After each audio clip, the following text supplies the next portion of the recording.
Ya estamos en vivo. Entonces voy a esperar a que se conecten todos y ya iniciamos.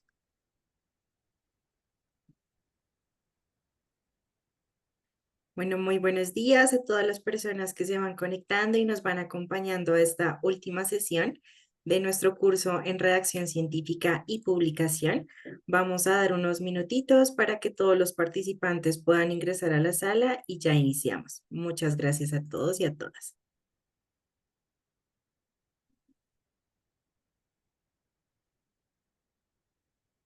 Bueno, buen día. Por acá nos saludan desde la Ciudad de México. Siempre bienvenidos.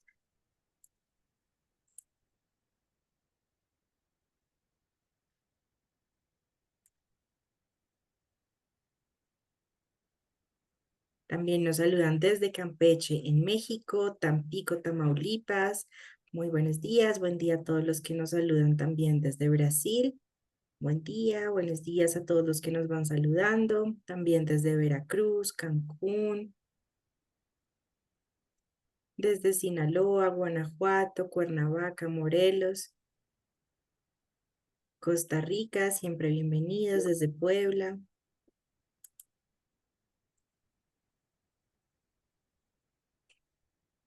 Buenos y fríos días nos dicen por acá. Bueno, buenos días desde Toluca, San Nicolás, Puerto Morelos, desde Ciudad Juárez, qué bueno que nos acompañen. Desde el Instituto de Petróleo de la Ciudad de México, Zacatecas, Jalisco, tenemos todas partes de México. Qué bien, qué bien. Bueno, también nos saludan desde Perú, en Lima, desde Colombia, qué bueno, desde Chiriquí, en Panamá, wow.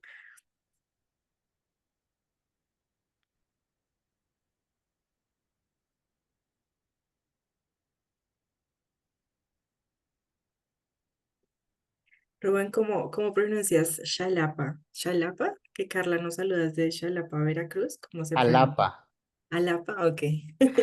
Jalapa, como México, Jalapa. Jalapa. Ah, ya, ok, vale. Sí. Control. Gracias, gracias. Es raro porque, por ejemplo, Xochimilco sí es con X y ahí sí es Sí. con Sh. Entonces, como que no hay una regla, o al menos no sé si hay una regla. Bueno, también nos saludan por acá desde Venezuela, desde la Universidad Veracruzana, qué bueno tenerlos por acá. La Universidad de Sonora en Hermosillo, qué bien. Justamente estuve ahí este fin de semana en la Universidad de Sonora, en Caborca. Mm, Muy bonito campus. Esperamos que hayan chicos que te hayan conocido ya acá hoy en día acompañándonos. Ojalá.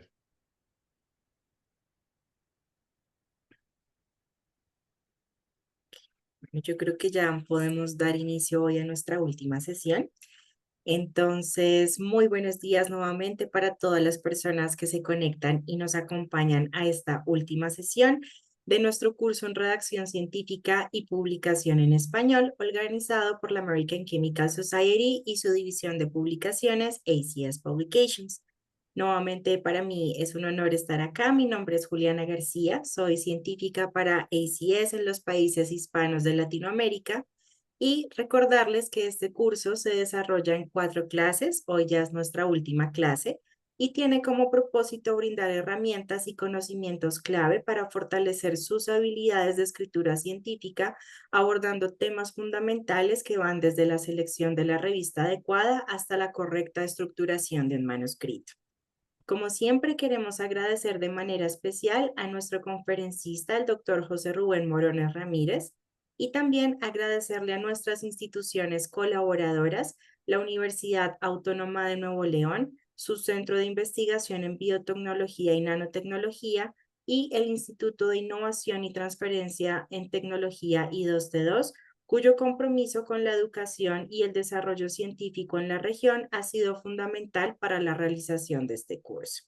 Entonces, como siempre, antes de iniciar, nos gustaría hablarles un poco sobre lo que es la American Chemical Society o la Sociedad Americana de Química, ACS por sus siglas en inglés, que hoy en día es considerada como la principal autoridad global en la publicación de investigaciones científicas con el potencial de revolucionar el futuro de nuestra ciencia. Hoy en día nosotros tenemos más de 240.000 miembros en 195 países diferentes, por supuesto países como México, en donde ya contamos con 32 divisiones técnicas desde 1876. De hecho, el año entrante estamos de aniversario, 150 añitos de historia. Y bueno, esto nos ha permitido tener más de 25 capítulos internacionales y más de 1.200 capítulos estudiantiles. También sepan que hay 5 universidades en México con esta iniciativa, que son organizaciones académicas que se hacen por universidad con el fin de poder aumentar la conectividad global, también hacer diferentes actividades de voluntariado, de liderazgo, aplicar a becas y, por supuesto, asistir a nuestros congresos en Estados Unidos. Entonces tenemos al Tecnológico de Monterrey, también a la Universidad Anáhuac en México, la Universidad de las Américas de Puebla, la Universidad Juárez Autónoma de Tabasco y la Universidad Nacional Autónoma de México. Entonces, esta es una iniciativa completamente gratuita que ustedes pueden crear desde sus universidades y si tienen alguna duda, por supuesto me pueden escribir y nosotros desde ACS los estaremos apoyando para la formación de estos capítulos. Recordarles que nosotros somos la sociedad científica más grande del mundo. De hecho, nuestro compromiso es poder mejorar todas las vidas a través del poder transformador de la química, también en un mundo construido sobre la ciencia y con esto poder avanzar en el conocimiento científico, también empoderar a una comunidad global y defender nuestra integridad científica. Asimismo, recordarles que nosotros anualmente damos más de 60 premios en diversas áreas. También estamos comprometidos con más de 3.800 becas para estudiantes de pregrado, no solamente en química, sino en ciencias y en ingeniería. Nosotros damos 13.800 becas para estudiantes que se patrocinan al año anualmente, bueno, al año anualmente, valga la redundancia. También contamos con más de 20 millones de dólares en becas y financiamiento para investigación y contamos con más de 2.000 voluntarios que ponen en práctica nuestras misiones a nivel global.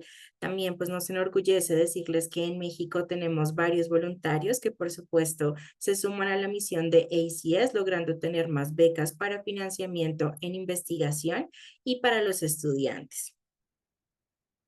También nosotros contamos con nuestra división de publicaciones, ACS Publications, la cual es el hogar del contenido y recursos científicos más confiables, más citados y más leídos del mundo, no solamente en la química, sino en todas las ciencias relacionadas. Ya contamos con más de 90 revistas de alto impacto en nuestro portafolio.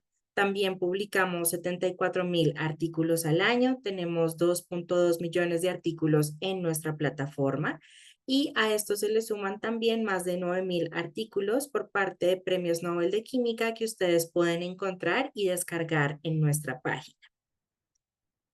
Por supuesto, nosotros tenemos diversas áreas del conocimiento en nuestro catálogo de revistas. Ustedes pueden encontrar estudios en agricultura y alimentos, toda la parte de ciencias de la tierra, ciencias biológicas, ciencias de los materiales, también catálisis. Por supuesto, tenemos diferentes recursos en educación en química, así como en energía y electroquímica, espectroscopía, fisicoquímica, más recientemente inteligencia artificial y quimioinformática, así como ciencias de la salud, medio ambiente y sostenibilidad, nanotecnología y por supuesto todas las ingenierías de manera transversal, así como todas las ciencias relacionadas con la química como tal.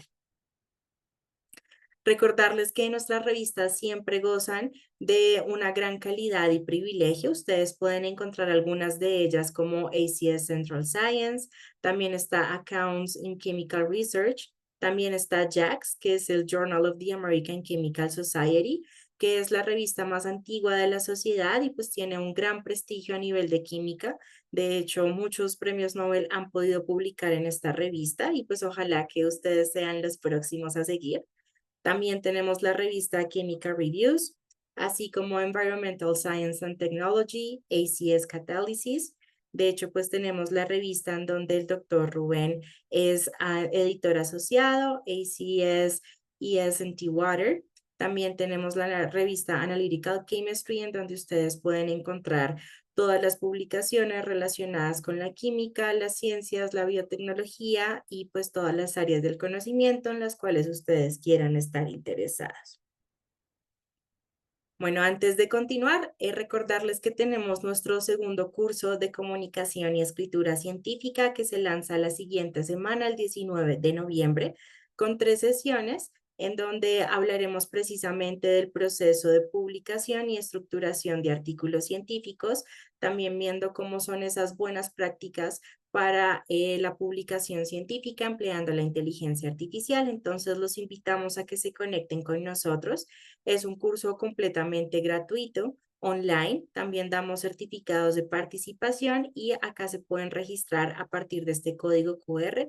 Todas las sesiones van a ser por YouTube y por supuesto van a quedar grabadas en nuestro canal para que ustedes puedan también verlas en cualquier momento. También recordarles que tenemos nuestra página de eventos de comunicación científica en 2025. Sabemos que ya se está acabando el año, sin embargo, hay algunos eventos que todavía están activos, entonces si se quieren conectar con nosotros, aquí pueden escanear este código QR y en este caso sepan que todas nuestras actividades online son completamente gratuitas y en español para que también nos acompañen. Acá pues les dejo mis datos, este es mi correíto por si me quieren escribir y también está mi LinkedIn en donde nos podemos conectar y ahí siempre estoy publicando todas las actividades de la sociedad. Entonces, sin más, nuevamente me gustaría presentar a nuestro conferencista, el doctor José Rubén Morones Ramírez, quien ha sido realmente muy amable y también ha dado un conocimiento explícito y muy bueno sobre lo que es la redacción y la publicación científica. Entonces, antes de presentarlo desde ACS, estamos completamente agradecidos por tenerlo a través de estas sesiones, por su tiempo, por este espacio y pues bueno, esperamos que ustedes también, como nosotros, podamos verlo en futuros eventos a nivel presencial y online. Entonces, el doctor Rubén es actualmente editor asociado en nuestra revista ACS ES Antiwater. También es profesor de tiempo completo en la Facultad de Ciencias Químicas de la Universidad Autónoma de Nuevo León en Monterrey. También el doctor Rubén lidera el grupo de investigación en nanobiotecnología y dirige el Centro de Investigación en Biotecnología y Nanotecnología.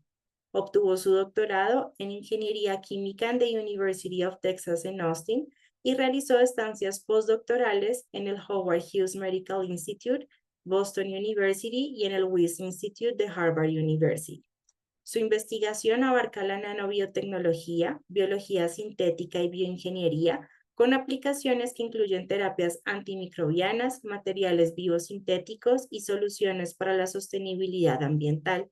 Ha publicado extensamente en revistas de alto impacto con más de 15.500 citas en sus trabajos y ha recibido reconocimientos como el Premio Nacional de Jóvenes Investigadores de la Academia Mexicana de Ciencias. Actualmente también es miembro de la Academia Mexicana de Ciencias, la Academia Mexicana de Ingeniería y de la Sigma Psi Research Honor Society. Además, es titular de diversas patentes y ha sido invitado frecuente a revistas y conferencias internacionales. Entonces, esperamos que disfruten esta última sesión. Obviamente, sin más preámbulos, le damos la bienvenida al doctor Rubén y muchísimas gracias a todos por participar. Muchas gracias, Juliana. Bueno, déjame compartir.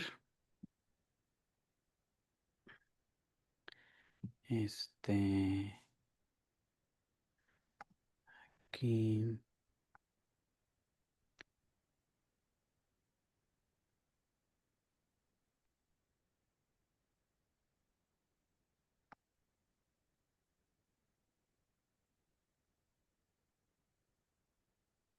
Ahí estamos viendo tu pantalla, ahí estamos viendo tu presentación.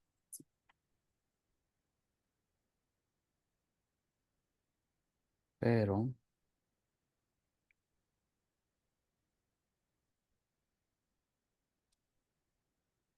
¿y ahí? Ahí sí, súper, ahí vemos tu portada de la clase número 4. Perfecto. Ok. Bueno, pues de nuevo muchas gracias por la presentación, Juliana. Muchas gracias también por invitarme a la ICS y a todos también por estar aquí reunidos en esta última clase, en donde vamos a hablar un poco sobre las buenas prácticas y algunas herramientas que podemos utilizar en la publicación científica. Estas son las 4 clases en la que culminamos con esta última. En la primera clase pues, vimos los fundamentos de redacción científica, donde aprendimos sobre la estructura INRAD, aprendimos un poco sobre la escritura de cada una de las secciones. En la segunda clase vimos toda la parte de, de la parte editorial, cómo contestar a los revisores, cómo piensan los editores, cómo elegir la revista, etcétera, toda la parte más de elección una vez que ya está el artículo publicado. En la pasada clase descubrimos algunas de las narrativas que podemos utilizar, cómo hacer nuestras figuras de forma adecuada para que pues para que los resultados se expongan de manera adecuada. Y hoy pues damos el siguiente paso, que es aprender a publicar con ética, algunas herramientas que podemos utilizar y nuestro propósito. Entonces, esta clase la dividí en 4 bloques. El primer bloque hablamos de la responsabilidad de por qué publicar. En el segundo bloque hablamos de la ética y la cuestión de autoría y responsabilidad que tenemos en esta cuestión de los autores. El tercer bloque son herramientas digitales que podemos utilizar para escribir y publicar. En el bloque 5 hablo de algunos errores que podemos. Y en el bloque 4 hablamos de la transparencia y reproducibilidad de los resultados. En el bloque 5 hablamos de los errores y algunas malas prácticas que son comunes que podemos evitar. Y cerramos con el bloque 6 más como una reflexión. Entonces, pues bueno, en el bloque uno vamos a empezar con la responsabilidad de publicar. Entonces, pues, ¿por qué publicamos? ¿Sí? Usualmente no publicamos solo por cumplir un requisito, sino porque cada publicación, pues, se convierte básicamente entre un puente entre el laboratorio y la sociedad. ¿Sí? Se tiene que enfatizar que la publicación científica es un acto de responsabilidad social, ya que el conocimiento, cuando se publica, ya no solamente pertenece al autor, sino que ya pertenece a la comunidad científica y al mundo. Recuerden que les he mencionado esto durante las últimas 4 clases. Por ejemplo, hay artículos que han cambiado completamente la historia o grupos de artículos que han cambiado la historia, como pues por ejemplo ahorita que acaba de fallecer uno de los autores de ese artículo de Watson y Crick, ¿sí? Que se publicó en Nature en el 53, o el artículo de Alexander Fleming, en donde se reporta el primer antibiótico, que es la penicilina en 1929. Entonces, el publicar, pues, con ética es contribuir al progreso colectivo como sociedad, ¿sí? Entonces, básicamente, publicar es como si abriéramos el laboratorio al mundo, ¿sí? Inicia cuando básicamente ya todos pueden leer nuestro artículo y que por lo tanto necesitan replicarlo y aplicarlo, ¿sí? No es lo mismo solamente guardar resultados una vez que terminamos nuestros experimentos, sino que ahora ya lo estamos compartiendo con el mundo, ¿sí? Entonces, ¿cómo lo compartimos? Pues es importante, en las últimas décadas se ha, pues presionado a la comunidad académica en el publicar, en el superarte constantemente. Y entonces siempre, últimamente se ha visto el dilema de lo que le llaman el publish or perish, ¿verdad? En donde dices, bueno, si yo no publico, pues no me van a dar esa promoción, no me van a ascender, no voy a conseguir un buen trabajo, etcétera. Pero sin embargo hay que recordar que hay que tener un balance, ¿verdad? Obviamente nos piden que publiquemos, pero nuestras publicaciones tienen que tener un sentido o un propósito, ¿sí? El valor de una publicación, pues no se mide realmente solamente por el número de citas, sino porque cuál es el propósito de ese artículo, ¿sí? El que el artículo se haya realizado de forma adecuada, con ética, que sea reproducible, eso le da un mucho mayor impacto que solamente publicar por publicar. Entonces hay que tener en cuenta este sentido. Cada artículo básicamente es una conversación con el futuro, ¿sí? Los descubrimientos que nosotros publicamos hoy, pues van a ser la base de las soluciones a las problemáticas que nos aquejan el día de hoy y que resolveremos en un futuro, esperemos, cercano, ¿sí? Entonces, como les mencionaba, pues las publicaciones científicas son las herramientas de cambio social, de cambio tecnológico y de cambio ambiental. Por ejemplo, el artículo de 1896, en donde Arrhenius reporta cómo las emisiones del dióxido de carbono se veían aumentadas y que a futuro iba a ser un problema de cambio climático. Ahora todos esos estudios pues dan una fortaleza a las diferentes tendencias y soluciones que se proponen en cuestión de cambio climático. Así que cada vez que nos citan o cada vez que un científico o la sociedad en general lee nuestros artículos, pues es una aportación de confianza de nuestro conocimiento que al hacerse de forma ética, pues este conocimiento va a utilizarse para seguir desarrollando investigaciones basadas justamente en esos resultados que publicamos. Entonces, ¿cómo podemos publicar con integridad? Que es básicamente la primera sección de este curso. Pues la integridad es un hilo básicamente invisible que une todos los pasos del proceso, ¿sí? Desde que nosotros tenemos la idea, la hipótesis, desarrollamos el, el método científico hasta que eventualmente verificamos los resultados y publicamos, ¿sí? Entonces, eso es una reflexión que tenemos que hacer y que vamos a discutir algunos puntos de esta parte de ética en esta sesión. Entonces, vamos a pasar al bloque 2, ¿sí? Que es la ética y la autoría responsable. Entonces, aquí nosotros queremos ver cada vez que nosotros firmamos un artículo que aparece nuestro nombre como autor, no solo estamos firmando un artículo cualquiera, sino que ese artículo tiene un contenido que básicamente pues estamos nosotros firmando la reputación de ese artículo, ¿sí? Nosotros en cada artículo tenemos que tener los resultados deben demostrar credibilidad, que fueron hechos de manera honesta y con responsabilidad, ¿sí? Entonces, cuando nosotros somos autores de un artículo, eso implica que somos responsables la intelectualidad con la que ese artículo se hizo, la moral y la parte legal, ¿sí?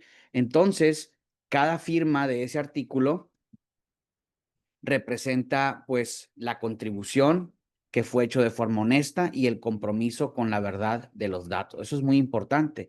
Y adicionalmente, la reproducibilidad, ¿sí? Que al menos nosotros estamos escribiendo la metodología y que en base a esa metodología nosotros en el laboratorio observamos los resultados que estamos reportando, ¿sí? La confianza científica, acuérdense, se gana con cada párrafo de ese artículo, ¿sí?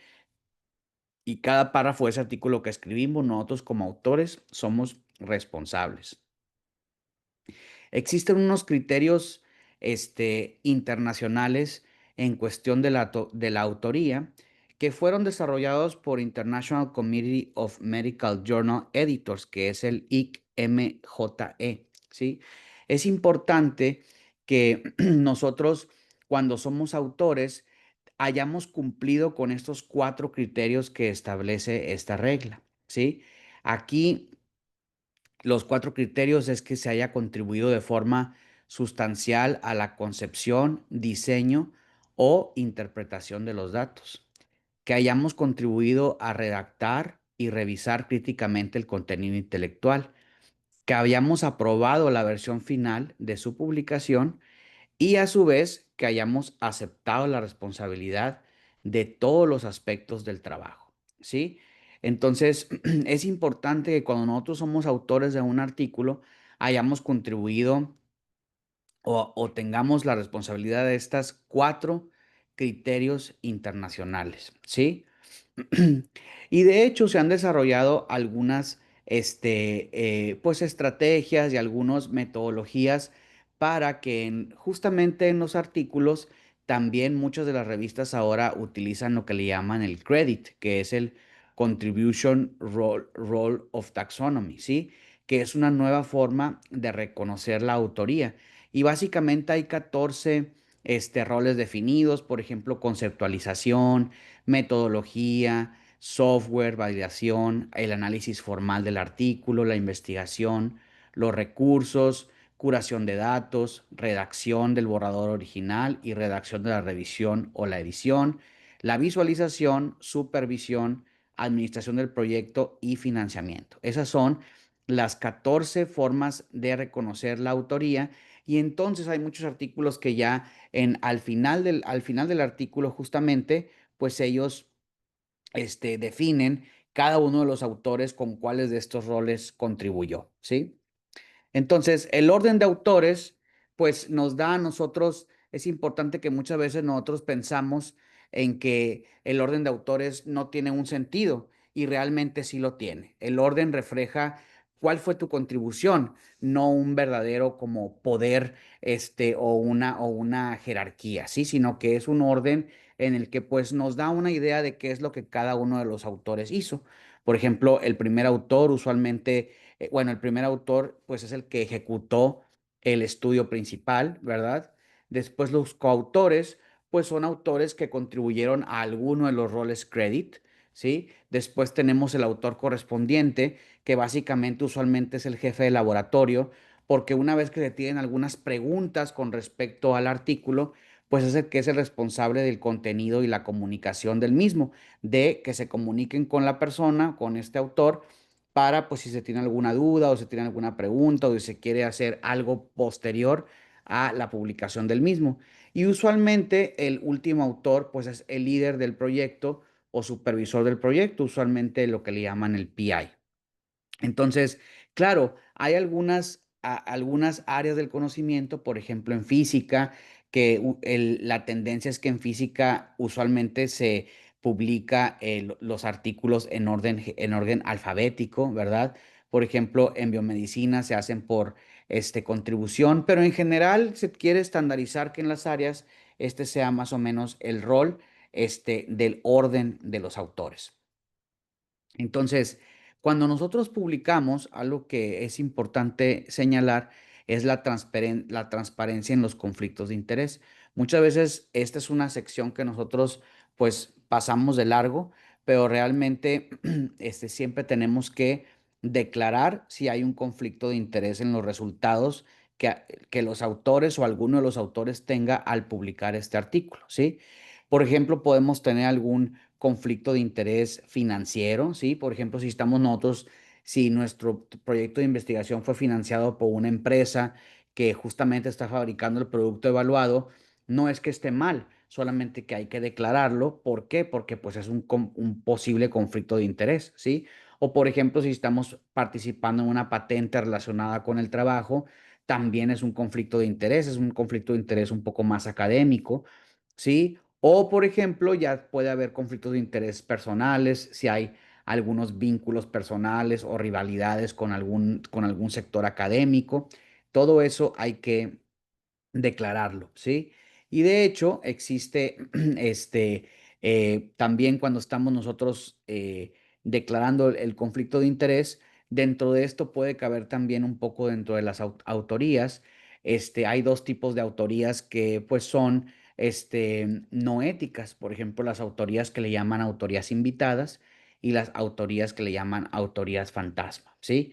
Entonces, la autoría invitada quiere decir que incluyes a algún autor en la lista de autores que realmente no contribuyó de forma significativa como lo estipula la ICMEC, ¿sí? Entonces, por ejemplo, a lo mejor que invitas a alguien de jerarquía mayor tuya en la institución, a algún colega que pues lo haces por compañerismo y que realmente no fue un autor real del artículo.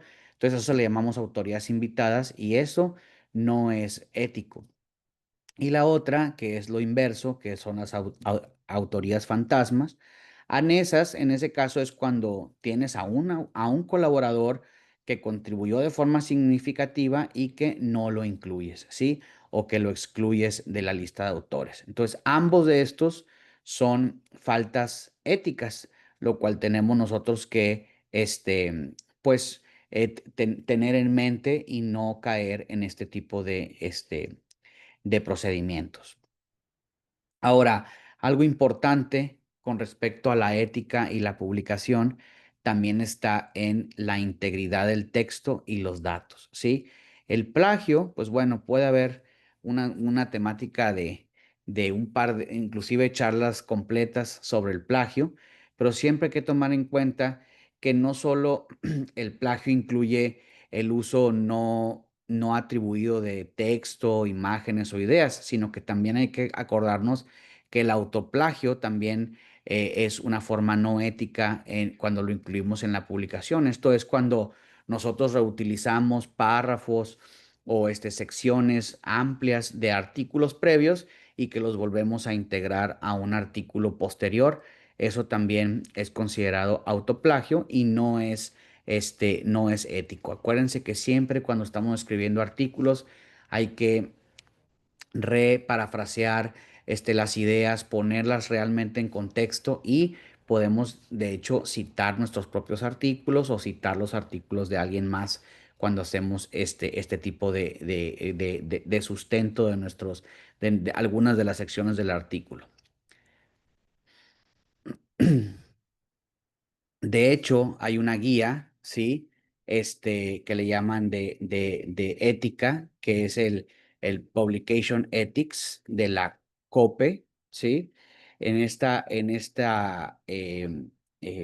en esta página pueden entrar y pueden ver diferentes casos, pueden leer sobre los diferentes casos, éticos. De hecho, por ejemplo, este primero, pero es una lista muy grande, aquí está 947. Por ejemplo, aquí el aprobación ética que satisface el criterio de publicación y así hay cientos de casos que pueden leer, que les puede servir como una herramienta en dado caso de que ustedes se vean en alguna situación que consideren que no es ético, pueden leer algunas de estas guías para guiarlos en ese aspecto.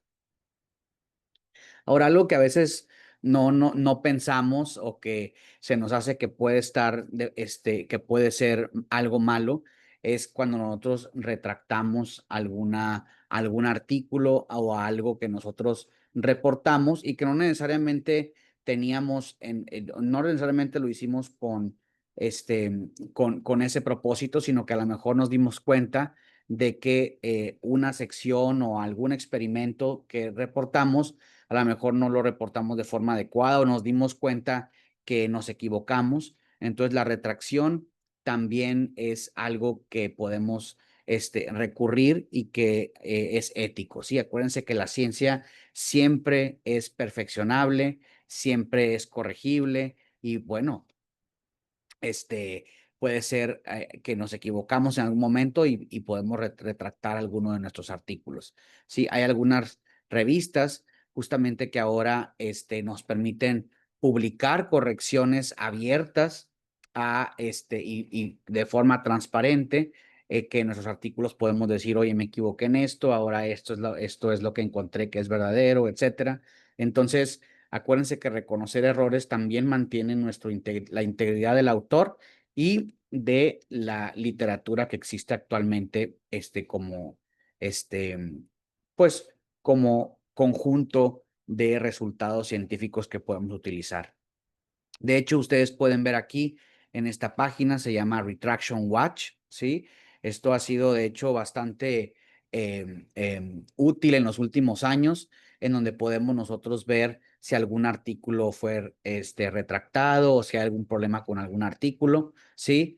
Para, pues recuerden, de nuevo, de forma ética, ver cuáles son los resultados que ya existen publicados y que realmente hay algo que no está bien con los mismos, ¿sí? De hecho, hay muchos casos de pues ética que artículos que se han retractado y que de hecho han pues causado estragos en la humanidad. Por ejemplo, el artículo de 1998 de Andrew Wakefield, en donde pues se falsificaron datos con respecto a el hecho de que las vacunas pudieran causar autismo. Eso ha sido uno de los artículos que ha perjudicado mucho a la humanidad, ¿sí? O el caso del 2002 de Jan Hendrik, en donde hubo manipulación de datos en los resultados en un artículo de física de semiconductores, o en el año 2011, ¿sí? En donde hay una invención de datos en psicología social por Dietrich Stapler, ¿sí? Lo cual pues ha causado estragos porque estos datos a veces se sigue confiando en ellos cuando ya fueron artículos que fueron retraídos, ¿sí? Y entonces la falta ética en estos artículos de estos autores, pues no solo dañan la credibilidad de ellos mismos, sino que dañan la credibilidad de campos enteros como el área de vacunas, ¿sí? Y esto, pues como les mencionaba al inicio, los artículos pues se usan para generar política pública, para generar desarrollo de la humanidad, y cuando tiene este tipo de artículos que aunque ya fueron retraídos, pues siguen siendo relevantes en la población, pues puede causar estragos importantes, ¿sí? Entonces, recuerden que la honestidad y la ética es el mejor factor de impacto cuando nosotros publicamos un artículo científico, ¿sí? En donde construimos nuestra reputación individual, pero también la reputación de la ciencia y la reputación del conglomerado científico o el arsenal de conocimiento que existe disponible para la humanidad para seguir avanzando la ciencia. Pues con eso cierro el bloque 2 y comenzamos con el bloque 3, en donde vamos a hablar un poco sobre las herramientas digitales que podemos utilizar para publicar, ¿sí? Entonces, en esta sección vamos a, pues, ver algunas herramientas nada más mencionadas y a lo mejor algunas de las características de las mismas que nos facilitan la redacción, la gestión de referencias, la comunicación y también un poco de la fábrica, pues el diseño y desarrollo de imágenes. Entonces, siempre hay que tomar en cuenta que nosotros tenemos herramientas diversas que nos ayudan, ¿sí? A aumentar el impacto o aumentar la calidad de la forma en la que nosotros pues reportamos nuestros resultados. Pero estas herramientas siempre hay que tener en cuenta que no reemplazan el criterio del autor, sino que más que nada lo amplifican, ¿sí? Y a mí me gusta mucho esta frase: las tecnologías actuales nos permiten escribir, revisar y publicar con mayor eficiencia, ¿sí? Pero el juicio crítico del investigador sigue siendo insustituible, ¿sí? Entonces, acuérdense, antes que no existían las computadoras, pues los científicos hacían las gráficas a mano, en hojas cuadriculadas, pues, para incluirlas en sus artículos científicos, etcétera. Entonces llegan herramientas como Excel o otras herramientas de hacer pues gráficos, y entonces ahora eso ya es algo que antes te tomaba horas, ahora lo puedes hacer en algunos minutos una vez que tienes los datos. Entonces eso es amplificar y hacer más eficiente el análisis de datos y prepararlos para su publicación, ¿sí? Por ejemplo, algunas de las herramientas que tenemos, a mí me gusta mucho, muchas veces el citar y organizar las referencias, pues es un proceso pues bastante arduo, ¿sí? Si lo hacemos a mano, porque aparte muchos artículos, por ejemplo, nos piden que las referencias estén en orden. Entonces si de repente tú quieres insertar una nueva referencia que te faltó, pues ahora tienes que mover todos los números. Entonces, hay, hay herramientas que nos sirven para justamente, pues, nosotros poder hacer esto de forma mucho más amena. Está Mendeley, que lo utilizamos usualmente de forma gratuita. Bueno, es de forma gratuita, aunque pues no es tan amigable como por ejemplo un EndNote o un Sotero, ¿sí? Este, pero esas tres herramientas nos sirven, básicamente nos sirven para nosotros poner una cita y poder incorporarla a algunos de a nuestro artículo y automáticamente ordenarlas todas. De hecho, ya que tenemos la referencia dada de alta en alguna de estas herramientas, pues nosotros ya podemos inclusive cambiar el formato de que si una revista reporta con número, reporta en orden alfabético, si reporta con paréntesis o si reporta con corchete, ya todo eso lo podemos hacer todo en automático con estas herramientas, los cuales son bastante útiles, ¿sí? Entonces, en este caso, pues es importante que lo usemos porque pues necesitamos de estas herramientas, las necesitamos porque las referencias que se incluyen o incluir las referencias adecuadas en los artículos que publicamos, pues eso nos da nos permite decir en estos artículos, en estos resultados nos estamos basando para avanzar el conocimiento que estamos reportando aquí. Y dos, pues evitas el plagio, demuestras rigor, del sustento, de resultados en los cuales te estás basando y obviamente también honras o le das crédito al trabajo de otros investigadores, ¿sí? Ahora, hay algunas otras herramientas que podemos nosotros utilizar para pues pulir lenguaje, amplificar claridad. Nosotros como hispanohablantes, pues al final de cuentas, en la mayoría de nosotros nuestra primera lengua es el español y el inglés es una segunda lengua, lo cual nos ponía anteriormente un poco o nos pone de todos modos un poco en desventaja porque pues al final de cuentas la ciencia se publica en inglés en la mayoría de los casos. Y entonces tenemos algunas herramientas que nos permiten a nosotros, pues, emparejar ahí un poco esa desventaja. Por ejemplo, Grammarly, Killbot o ChatGPT son herramientas que nosotros, una vez que redactamos nuestras ideas y nuestros párrafos, podemos utilizarlos para que nos digan, oye, aquí te equivocaste, aquí lo pudieras decir mejor así, etcétera. Entonces te da la posibilidad pues de que tu artículo tenga mucho más claridad, coherencia y que el tono sea adecuado. Entonces, estas herramientas son muy interesantes, que se han desarrollado en los últimos años y que realmente cierran la brecha, de la comunicación, científica que tenemos no solamente los hispanohablantes, sino los que tienen otro idioma como primera lengua distinto al inglés.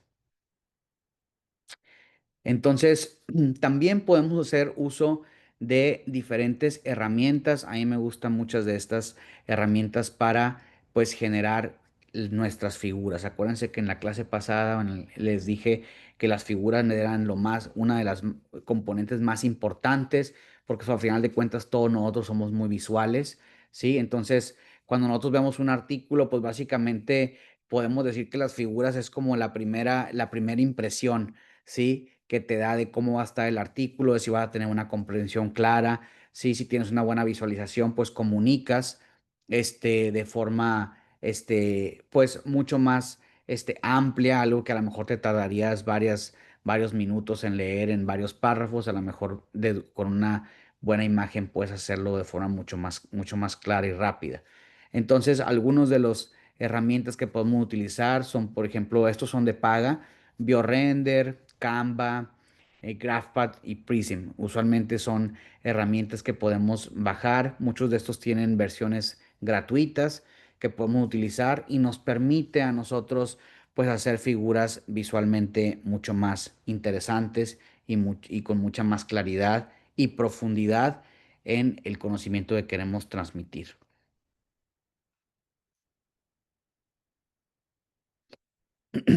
Ahora, con respecto al plagio de lo que hablamos, existen diferentes herramientas digitales que nos permiten a nosotros ver si cometimos el error o cometimos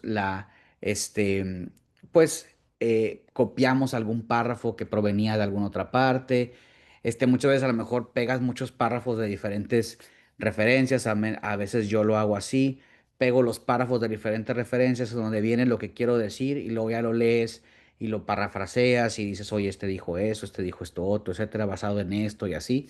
Pero muchas veces a lo mejor se te puede ir algún párrafo, etcétera. Entonces, estas herramientas nos permiten a nosotros este, ver si está detectando algún plagio de texto que viene directamente copiado de alguna otra fuente.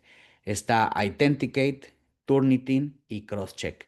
Y ellos te dan un reporte más o menos así, en donde dice, bueno, tu porcentaje de similitud es el mismo. De hecho, por ejemplo, Turnitin, que es el que uso yo más, te dice inclusive, oye, esto te lo copiaste o está ya publicado previamente en este artículo y te da la referencia, etcétera. Entonces, pues bueno, usualmente lo adecuado es tener menos de un 15% de similitud de diferentes referencias, que se considera que está, pues, bien para cuando queremos publicar un artículo científico, ¿sí?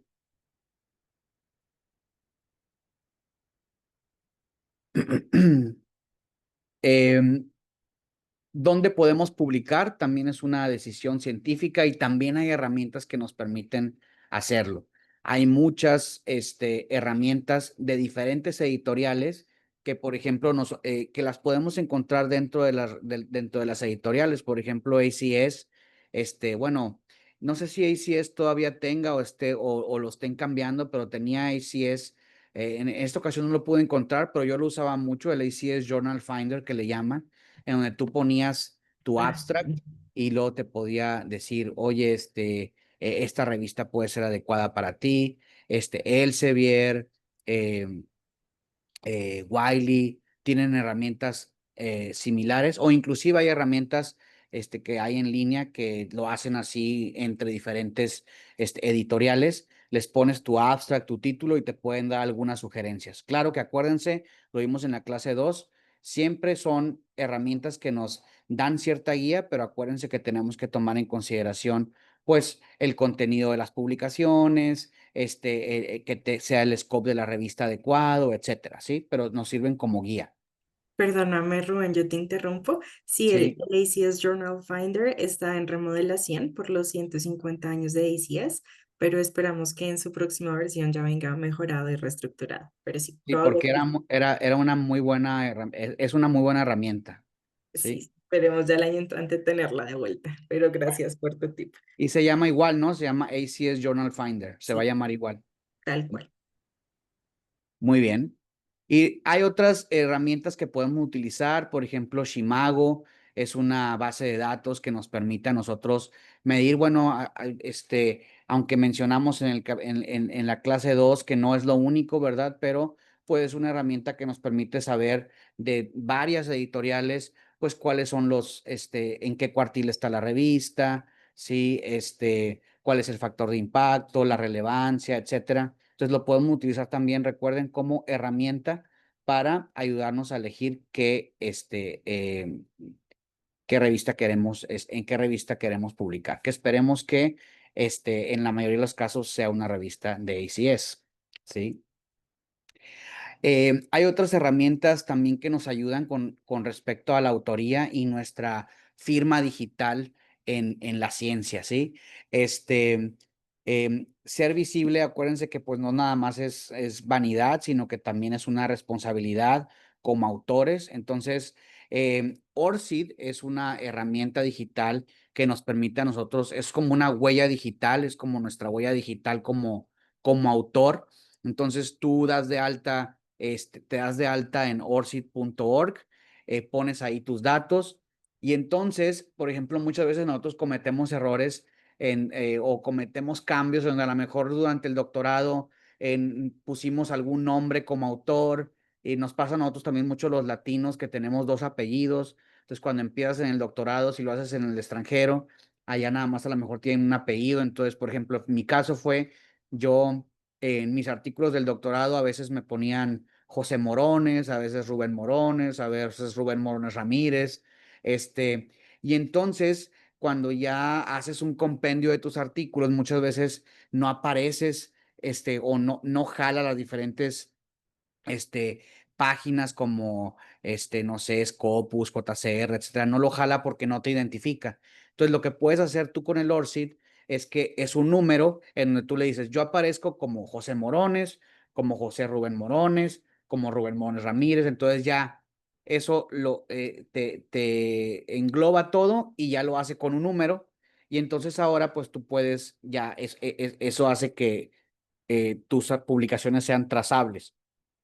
Y lo mismo con Publons. Publons es como el ORCID, pero para tus actividades como académico, por ejemplo, ahí puedes dar de alta las revisiones que haces con otras revistas.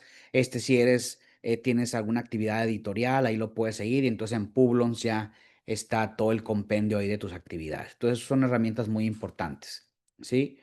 Y hay que tomar en cuenta que también muchas veces la preparación de tu artículo, pues también lo puedes utilizar con estas herramientas. Puedes hacer verificación de formatos, ética con respecto a lo de Turnitin o Authenticate. Puedes checar con tus herramientas si estás realmente teniendo las referencias en el formato adecuado, ¿sí? O darle ahí de que quiero que me las exportes, por ejemplo, EndNote, que les mencioné ahorita, dice quiero que me lo exportes en el formato de ACS, entonces ya te genera todo el formato de referencias como lo pide ACS en su página. Entonces, esas son herramientas que te permiten, pues, preparar de forma adecuada tu artículo, ¿sí? Acuérdense que en el diseño de los visuales, utilizando todas estas herramientas, nos permite generar diseños adecuados para publicar de forma clara, ¿sí? La historia de tu experimento, tus resultados, no solo adornarla, sino que también, pues, que te permite generar imágenes, pues, claras que permitan comunicar tus resultados de forma más precisa. Otras herramientas que existen, que a mí me gusta mucho utilizar, por ejemplo, cuando somos un grupo de autores, pues puedes tener un documento principal en donde todos puedan contribuir inclusive de forma en tiempo real, y entonces pues generar un documento que todos estén de acuerdo, que todos puedan editar, procesar, etcétera. Entonces, plataformas como Overleaf, Google Doc, Notion, sí, todas son plataformas de coedición para equipos científicos, nacionales, internacionales, inclusive dentro de tu mismo laboratorio. Para no tener un montón de versiones del artículo, pues puedes tener estas herramientas de coedición. Y después, bueno, hay las nuevas tendencias de inteligencia artificial, ¿sí? Como Notion AI, ChatGPT o Elicit. Todas son herramientas que nos permiten a nosotros, pues, de nuevo, son herramientas que nos permiten ser más eficientes, mas no son generadoras de nuevo contenido. Eso es muy importante, ¿sí?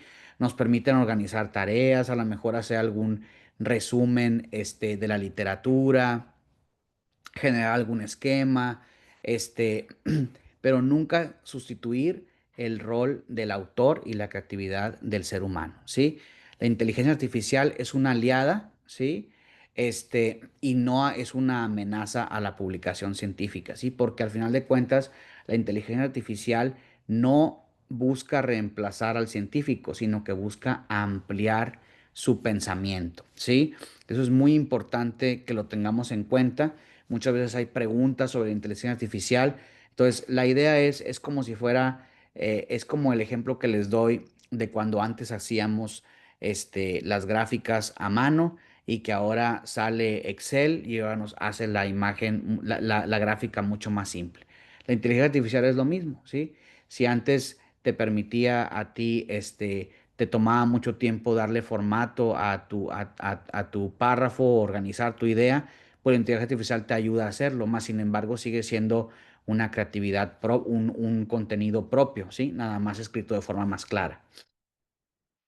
Después podemos utilizar algunas, esto ya es más como herramientas de co-colaboración o de organización de diferentes actividades en un grupo, por ejemplo, Trello, Asana, ClickUp, lo que nos permite a nosotros pues gestionar tareas en grupos, ¿sí?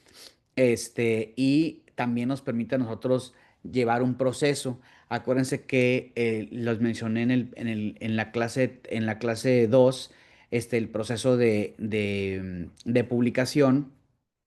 Pues una vez que mandamos el artículo, hay algunas etapas que podemos nosotros monitorear, por ejemplo, como si está en revisión, si ya mandamos correcciones o los calendarios de cuando te mandan revisiones, cuáles son las fechas límite, etcétera. En todos estos puedes gestionar tareas para que todo el grupo de autores, pues, se pongan de acuerdo y cada uno desarrolle sus actividades adecuadas, ¿sí? Entonces, hay algunos riesgos, éticos que nosotros podemos, tener, que son, al utilizar estas, herramientas hay que tener cuidado. Por ejemplo, si vamos a utilizar un procesador de imágenes, hay que tomar en cuenta que las imágenes, pues, no puedes modificarlas para que te dé un resultado diferente al que realmente estás observando, ¿sí?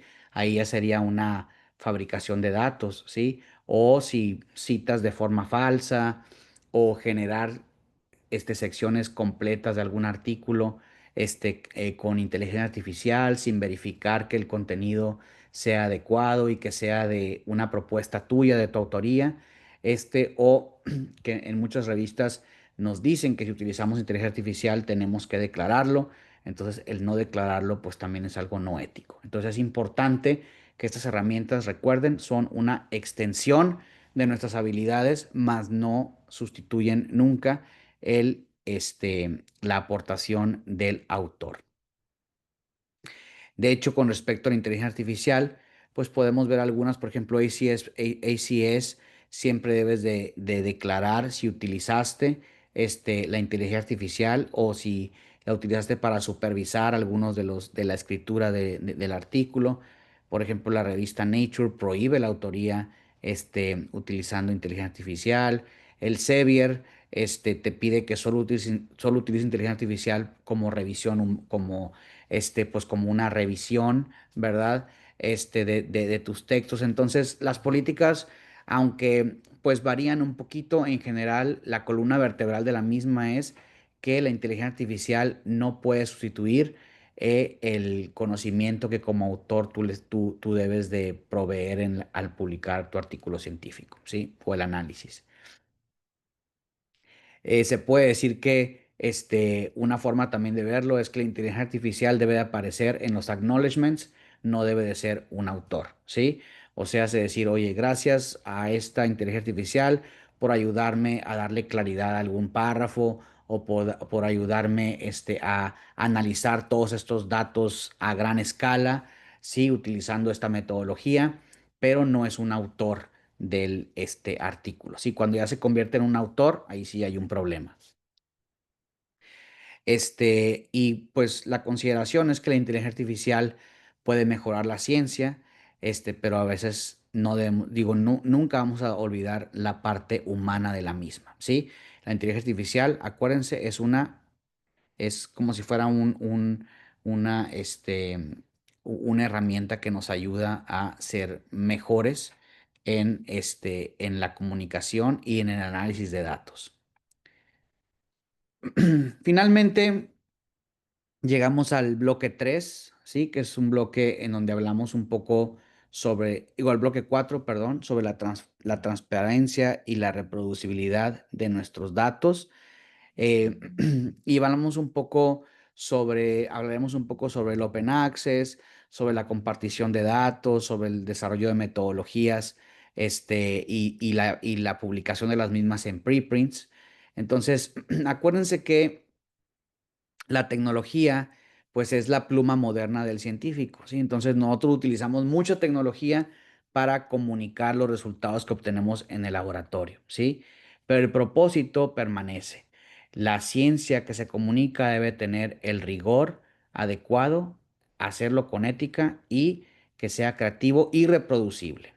Entonces, en los últimos años ha habido un gran debate y una tendencia sobre lo que le llamamos la ciencia abierta, ¿sí? Entonces, la ciencia abierta es donde tú básicamente abres los datos, métodos y resultados para que la comunidad te permita, pues, validar, mejorar y acelerar el avance científico. Entonces, ¿por qué? Porque si no podemos reproducirlos en nuestros laboratorios, los resultados que alguien propuso, pues no hay una credibilidad de los mismos. Entonces, esto ha sido una tendencia que se ha hecho y de hecho, por ejemplo, hay algunas páginas que te permiten publicar esta ciencia abierta de datos y que existe también lo que le llaman los artículos open access, que son en donde pues el autor publica en este tipo de revistas o de editoriales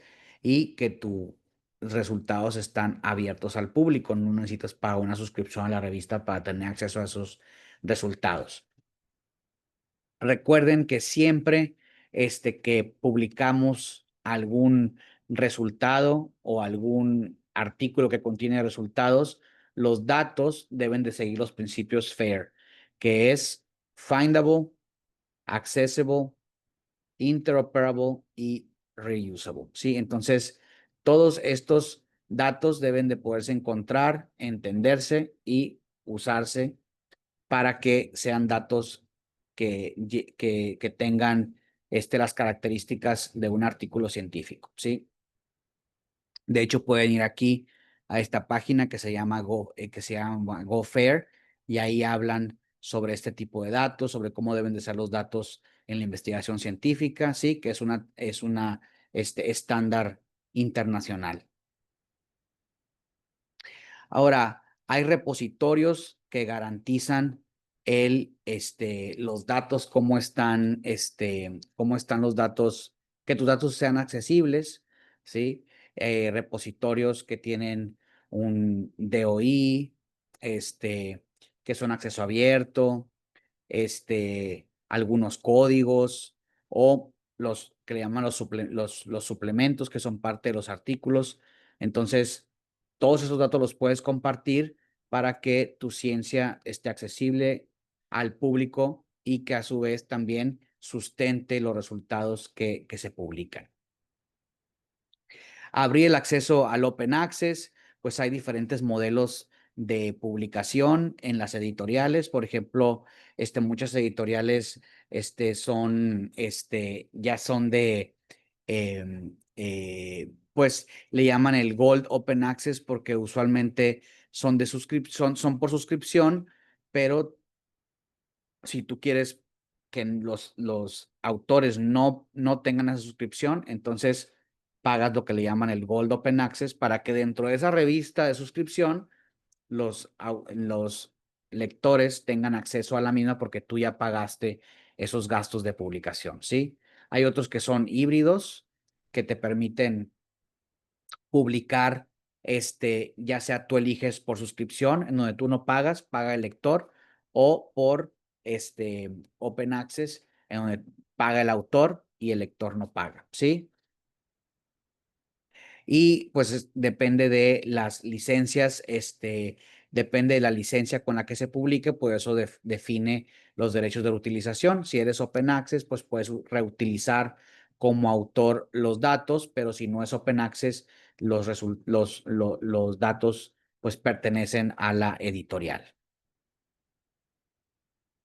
Ahora, ha habido diferentes, pues, preguntas o cuestiones que yo escucho en los autores, en donde dicen, oye, lo publico en preprints o no lo publico en preprints, en estas, pues, como Archives y Cambly o BioRead. Pues, son plataformas que te permiten pues básicamente publicar previamente a que tu artículo sea aceptado.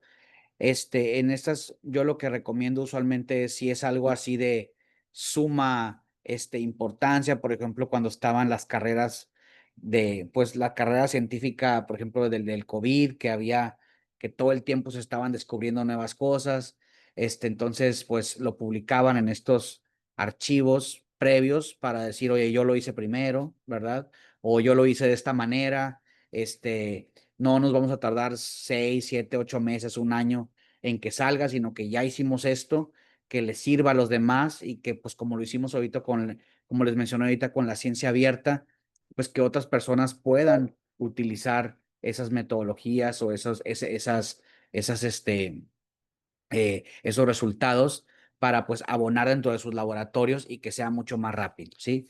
Pero ahí pues depende de lo que busque el autor al publicar aquí, ¿sí?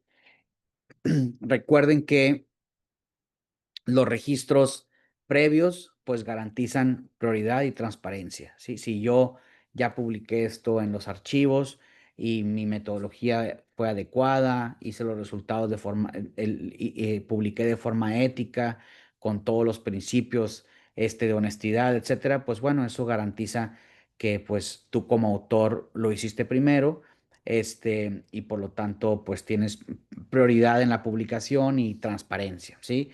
Y te permite, pues, como les digo, documentar estas hipótesis y métodos antes de que se publiquen. Acuérdense que también los datos muchas veces no solamente están en los artículos, en el main text que le llaman, sino que hay mucha información que se puede incluir, que es parte de los artículos, los archivos suplementarios, la información que soporta esos artículos, que respaldan también la interpretación de los mismos. Entonces, muchas veces esta publicación, los artículos, los datos suplementarios usualmente son abiertos, no, aunque sea una revista por suscripción, también es abierta, entonces son fuentes que soportan la ciencia y que muchas veces si tú vas a utilizar esos resultados, pues siempre tienes que también publicar los suplementos para que alguien más los pueda utilizar y analizar. Con respecto a lo que le llaman el Open Review, el Open Peer Review, cada vez pues se hace mucho más hincapié en que los procesos de evaluación sean más transparentes, que sean más abiertos. Entonces ya ha habido algunos modelos emergentes en algunas revistas, en algunas editoriales, en donde, por ejemplo, la revisión por pares es abierta, en donde pues hay básicamente como una comunicación en la revisión, los revisores hacen comentarios, los evaluadores, digo, los autores responden y es más como una comunicación, como si fuera un chat, este, y entonces, y a veces inclusive hay algunas editoriales que toda este proceso de evaluación también lo publican, obviamente con permiso del autor junto con el artículo. Entonces se sabe, se ve cuál fue el proceso de revisión y le da un poco más de transparencia a los resultados. Acuérdense que la trazabilidad es algo importante en los resultados. Entonces, con respecto cuando se publica un artículo, pues siempre hay que ver cuál es nuestro Digital Object Identifier, ¿sí? Para que pues podamos trazar, ver dónde están estos resultados y obviamente reconocer el trabajo en línea de estos resultados, dónde están, no los podemos encontrar. Acuérdense que compartir datos es sembrar ciencia, entonces nuestros datos, pues tratar de, si se puede, que estén abiertos para la mayor cantidad de población que se pueda, registrarlos de forma adecuada, compartirlos de forma adecuada. Al tener no todo acceso al conocimiento, pues genera una comunidad más sólida, colaborativa, confiable, ¿sí? Entonces, acuérdense que al ser transparentes en la publicación de nuestros datos, pues no resta poder, sino que amplía el legado científico y la confiabilidad en el mismo. Y ya muy brevemente les voy a platicar un poco en este último bloque de algunos errores y malas prácticas que a veces no nos damos cuenta, pero que este, vale la pena mencionar, ¿sí? Por ejemplo, a veces nos apresuramos en la publicación de algún artículo científico, a veces, pues podemos incurrir en pues alguna modificación de algún resultado, etcétera. Entonces, acuérdense que si nosotros cometemos este tipo de errores, estamos nosotros, pues cuestionando nuestra propia integridad, ¿sí? Y nuestra honestidad, que eso cuesta mucho recuperarlo. Entonces, hay que siempre ser éticos y honestos con los resultados que publicamos, ¿sí? También es a veces por los procesos largos en la revisión por pares, a veces por la premura o por la prisa de querer publicar algo, podemos vernos tentados a mandar el mismo manuscrito a un par de revistas o varias revistas, entonces eso no es ético, este, desperdicia el tiempo de los revisores, de los editores y es una práctica que no está aceptada. Entonces acuérdense que el artículo tiene que ir nada más a una revista y ahí seguir todo el proceso editorial y de revisión por pares hasta que termina eso y que termine en una aceptación o un rechazo. Ahí es cuando se puede, si es un rechazo, mandar a otra revista. Si es una aceptación, pues ya se acepta en esa revista. Entonces, hay que ser éticos y tomar esto con mucha seriedad. Acuérdense que no podemos modificar las figuras, ¿sí? La figura que te da el equipo que obtienes de resultado, pues te da cierta información. Puedes a lo mejor modificar el contraste o el brillo para que a lo mejor visualizar mejor alguna situación, pero no que no que ese ajuste eh, em, pues genere resultados y conclusiones que realmente no son las conclusiones que la imagen original te daba. ¿Sí? Eso es la regla de oro. Acuérdense que, de nuevo, si falsificamos datos o si nos vemos una situación ética en cualquiera de las situaciones que se han mencionado anteriormente en esta clase, pues destruyen la credibilidad del investigador y acuérdense que también pueden destruir la credibilidad de todo un campo del conocimiento, como el caso tan famoso de lo de las vacunas ligadas al autismo. Entonces hay que ser honestos y éticos cuando publicamos y cuando reportamos algún resultado. También muchas veces acuérdense que está esa frase que les decía publish or perish, ¿verdad? En donde decimos, bueno, tenemos esta historia de resultados interesantes que nos da pues estas conclusiones con a partir de esta hipótesis, entonces a veces nos vemos tentados a partir esta historia y publicar artículos pequeñitos para tratar de aumentar la cantidad de artículos que tenemos, que le llaman el salami publication. Entonces, hay que tener cuidado con esto, ¿sí? No queremos generar ciencia redundante, ¿sí? Queremos generar ciencia que siempre abone con nuevos conocimientos. También hay que no incurrir de forma, pues, muy, pues, autocitarse mucho, ¿sí? Por ejemplo, si tú tienes no hay una regla, ¿verdad? Pero si vas a escribir un artículo y empiezas a citarte y a citarte y a citarte, pues eso quiere decir que realmente estás enfrascado nada más en lo que tú haces y que no estás incorporando el conocimiento que existe actualmente de otros grupos. Entonces, eso hace que quizá tus resultados, pues puedan se vean como más limitados, ¿sí? Entonces, siempre hay que citarse si hicimos algo previamente, pero de forma, responsable, ¿sí? Y en donde realmente sustente lo que hacemos, pero que incorporemos los resultados que existen actualmente de otros autores. Acuérdense que todo esto lo ven los editores, ¿sí? si te autocitas demasiado, si hay alguna tendencia que has ha hecho las publicaciones salami que le llaman, si estás ocultando que un manuscrito, esto es importante. Muchas veces nosotros mandamos a una editorial un artículo que lo rechazan y después le cambiamos algunas cositas y lo volvamos a mandar, ¿sí? Esto no es ético. Tenemos que siempre reportar que el artículo previamente ya fue enviado a esa revista. De hecho, siempre cuando lo mandas, los editoriales te dicen, este artículo ya se revisó, ya lo enviaron previamente. Eso no quiere decir que te lo vayan a volver a rechazar, sino que tienes que decir, sí, lo mandé anteriormente, me hicieron estas recomendaciones, yo le hice estos cambios y ahora lo estoy volviendo a enviar, ¿sí? Entonces, porque si no lo hacen, pues puede ser como si te estuvieras tratando de engañar a la editorial, ¿sí?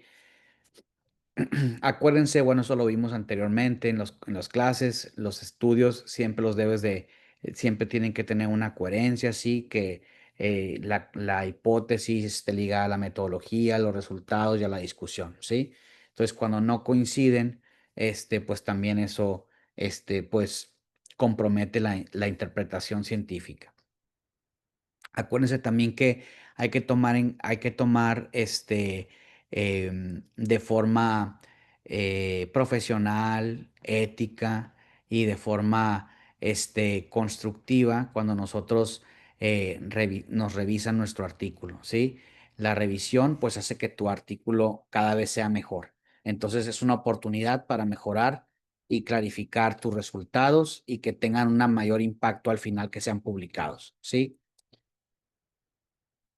Aunque errar es parte del método científico, engañar no lo es, ¿sí? Entonces, acuérdense, siempre ser completamente honestos en los resultados que publicamos. Entonces, ya para cerrar este curso, los pilares de una publicación con propósito, pues tienen que tener la ética, narrativa, visualización e impacto, ¿sí? El impacto, acuérdense, no solo se mide en citas, sino se mide también en la confianza que generan esos resultados y la transformación e impacto que genera en la sociedad. La publicación científica no termina solamente con un objeto que está ahí en el Internet, sino ese objeto y esos resultados publicados, cuál es el impacto que deja, ¿sí? Cada artículo, pues, puede transformar la historia de la humanidad, las disciplinas o inclusive inspirar a otros y resolver problemas reales de la sociedad.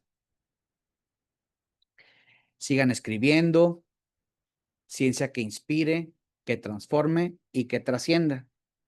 Eso es lo más importante, ¿sí? A veces nos vemos involucrados con las promociones, el trabajo, etcétera, que queramos publicar cosas que no lo son.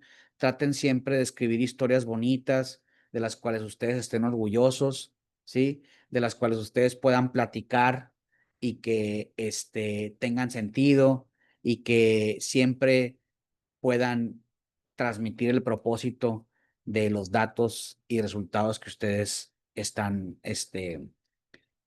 reportando, ¿sí? Em, Y con esto cierro el curso. No sé si tengan alguna pregunta, comentario. Bueno, muchísimas gracias, Rubén, como siempre, por todas estas sesiones que son tan importantes, tan relevantes, con todo el conocimiento que nos das para publicar. Y efectivamente tenemos un par de preguntas muy interesantes por parte del público, obviamente haciendo mención a todos los mensajes de agradecimiento que recibimos desde todas partes de México y Latinoamérica. Entonces, la primera pregunta es, ¿se considera autoplagio si utilizo párrafos de mi tesis de maestría para un artículo o solo aplica si son párrafos de otros artículos? Bueno, esa es una muy buena pregunta. Este, Cuando tú tienes, sí, la respuesta es sí. Si tu tesis ya está publicada, ¿sí? Si todavía no está publicada, pues no es un plagio todavía, ¿sí? Cuando ya está publicada, cuando salga en Turnitin, cuando lo pongas en Turnitin, ahí te va a salir. Todo esto proviene de aquí, ¿sí? Entonces, no puedes utilizar párrafos que ya estén previamente publicados. Lo mismo al revés, si tú ya publicaste un artículo y tu tesis la van a publicar en un repositorio, ahí también es autoplagio si usas todo igual, ¿sí? Entonces, una vez que algo se publica, ya no lo puedes utilizar para una segunda, pues, para un segundo producto, ¿me explico? Perfecto. O sea que siempre hay que citarse a uno mismo. Así es. Ok. Bueno, también esto creo que es más un comentario que una pregunta, pero dice acá se está cambiando el término plagio por similitud. Turnitin ya lo tiene de esa forma. Sí, o sea, sí, o sea, ya no lo llaman plagio, eh, porque técnicamente ahí cuando Turnitin lo detecta, todavía no es un plagio, ¿sí? Es una similitud.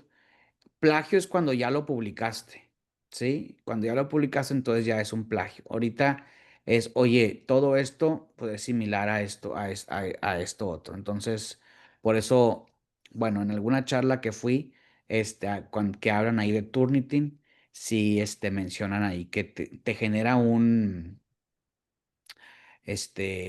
reporte de similitud, no de plagio, porque, de nuevo, el plagio todavía no lo has cometido, ¿sí? Ok, ok. Bueno, también nos preguntan, ¿es cierto que peer review es más estricto cuando no es en open access? No, eso es verdad, eso es completamente falso. O sea, la ética del peer review no depende de si una revista es open access o no. La revista open access, acuérdense, la única diferencia que debe de haber, claro que hay muchas editoriales y es que les mencioné en la clase, no me acuerdo si en la 3 o en la 2 les mencioné que hay una lista que se llama la lista de Bill. Ahí hay una lista en donde se reportan editoriales o journals que tienen prácticas que no son éticas de publicación, ¿sí? O tienen prácticas no rigurosas de publicación científica. Pero eso no está ligado. Y obviamente, pues esas que son predadoras que le llaman, pues sí tienen un costo. Pero ahí no estás llevando esa reputación de las revistas que tienen costo a las que pues sí tienen un proceso riguroso de evaluación, pero que solamente están transfiriendo el costo editorial y el costo de publicación al autor y no al lector. Esa es la única diferencia clara en Open Access y en suscripción. ¿Quién paga? ¿Quién es el que paga por el costo de publicar y tener acceso a esa revista, a esos resultados? ¿O el suscriptor o el autor? No tiene nada que ver o no debería de tener nada que ver desde una perspectiva ética, en todo el proceso de revisión por pares, que eso debe de tener la misma rigurosidad, tanto el Open Access como el de suscripción. Sobre todo en revistas de ACS, eso nunca va a pasar, nunca hay. Exactamente. En ACS, las revistas Open Access, pues de nuevo, es solamente quién es el que va a pagar por el proceso editorial. Sí, en las revistas ACS siempre, ya sea que seas evaluador de una revista Open Access o una revista por suscripción, los procesos siempre son los mismos, ¿sí? De revisión por pares. Gracias, Rubén. Bueno, también tenemos tiempo para un par de preguntitas más y nos dicen, ¿cuándo se utiliza la inteligencia artificial como herramienta para mejorar la traducción? ¿Debe de colocarse en los agradecimientos o puede emitirse sin ser considerado no ético? ¿Aplica lo mismo para Google Translate?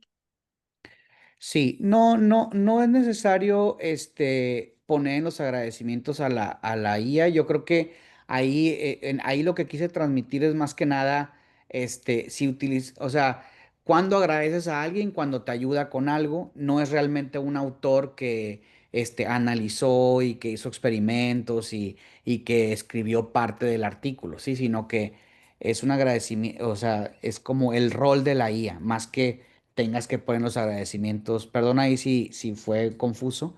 Es más como el rol de la IA tiene que ser que lo pongas en el agradecimiento. O sea, hace que te ayudó a darle claridad a a un párrafo, te ayudó con el lenguaje, etcétera, más no que generó la idea. ¿Me explico?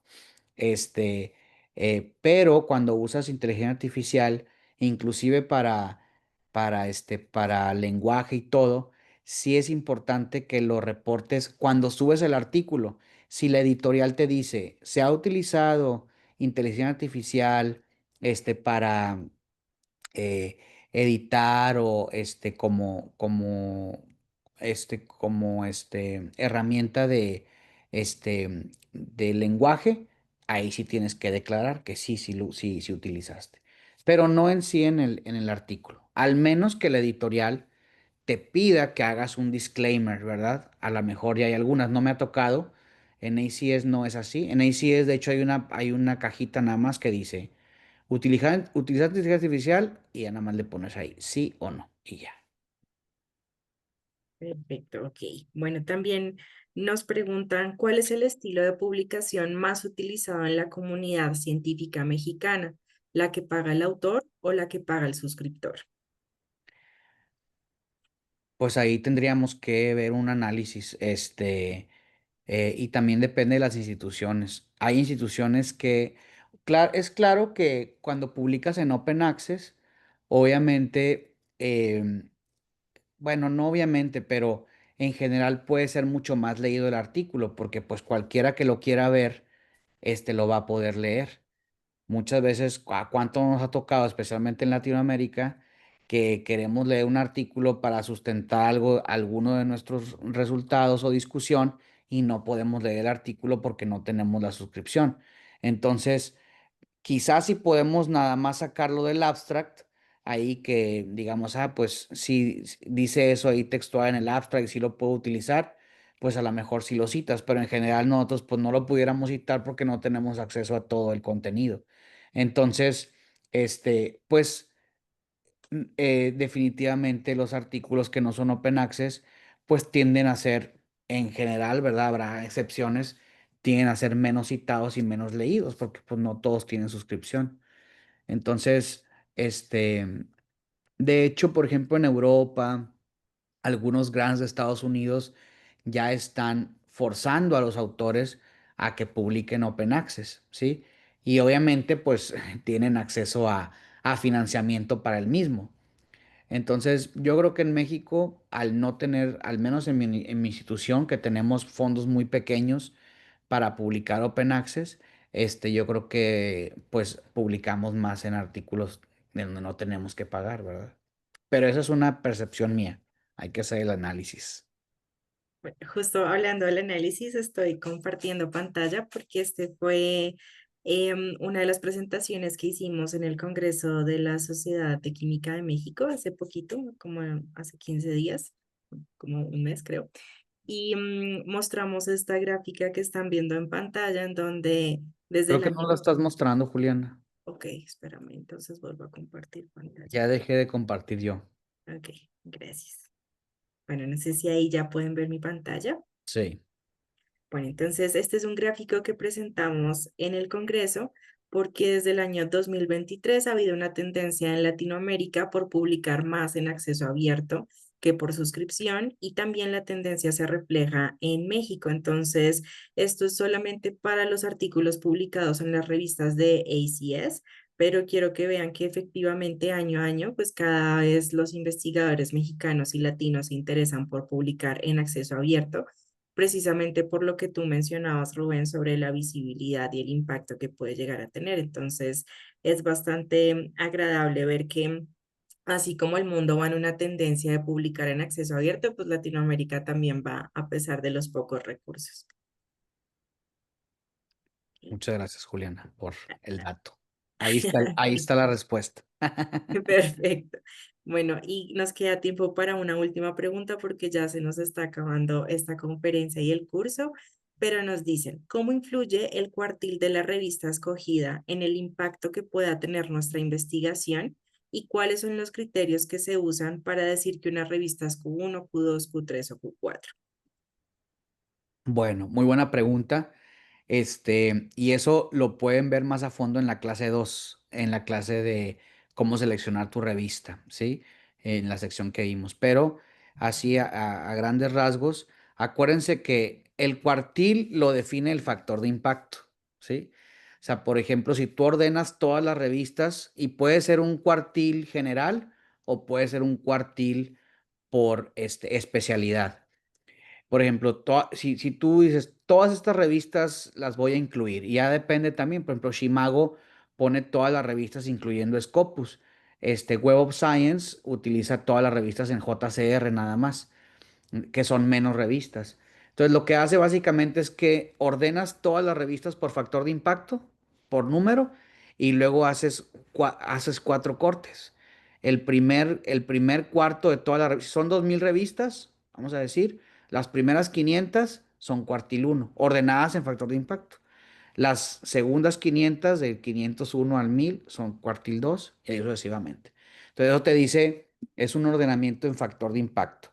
Claro que, por ejemplo, Shimago tiene más revistas que JCR, que el Web of Science, entonces ahí pues se mueven los números, ¿verdad? Este, pero esa es la forma en la que se define el Q. Y acuérdense, el factor de impacto no es todo, es un parámetro. Pero acuérdense que es importante que ustedes publiquen la visibilidad del artículo y de tu investigación está ligado al factor de impacto, pero secundario yo considero, más que publiques en una revista donde tú sepas que hay lectores que se van a interesar en tus resultados. Y lo más importante, y una regla ahí es una regla de a ojo se puede decir, es tus referencias en dónde están publicadas, ¿sí? Las referencias que tienes. Entonces, si tienes 10 o 15 referencias en una revista en particular, pues ahí está el nicho de tus lectores. Entonces, cuando lo publiques, la gente va a estar interesado porque vas y ves esas revistas, ¿sí? Entonces, y vas a tener mucha más visibilidad y vas a ser más citado, que si lo publicas en una revista de mucho más impacto, pero a lo mejor no es un tema que se lea tanto ahí, ¿sí? Pues lo que andas buscando es que tu artículo se lea, ¿sí? Claro que si tienes las dos, pues genial, ¿no? Alto factor de impacto y mucha gente publica ahí sobre tu tema, pues ahí tienes una buena razón para escoger esa revista. Ok, muy, muy claro y muy detallado, Rubén. Muchísimas gracias. Lastimosamente el tiempo no nos da para responder todas las preguntas tan interesantes que tenemos en el Q&A. Pero antes de concluir el curso, quisiera recordarles que esta semana se enviarán los certificados de participación con la grabación de todas las clases. Debido a que tuvimos un impasse el lunes pasado, a todos los participantes les llegarán las 4 grabaciones, así no hayan podido asistir a todas. Y pues obviamente esto lo pueden compartir con sus colegas, volver a ver las grabaciones cuantas veces lo necesiten y descargar también su certificado con todas las horas y las clases del curso.